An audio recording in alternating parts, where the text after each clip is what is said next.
Yamaha 90. The trim stopped working.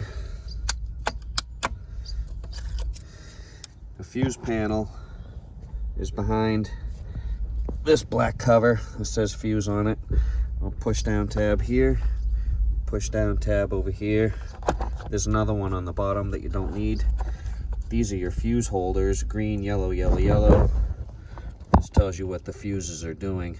The top one labeled starter relay is a green 30 amp fuse.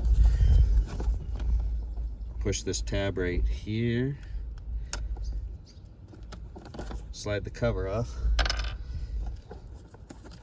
The fuse being used is the tall one. Pull that out. And you can see where it's burnt and the wire is missing. The spare one is right next to it. You can see where the wire makes a loop and is still connected. So put that in here. Okay.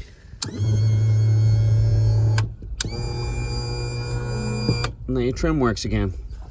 We'll put another spare 30 amp fuse there and we'll put the cover back on, and that'll be that.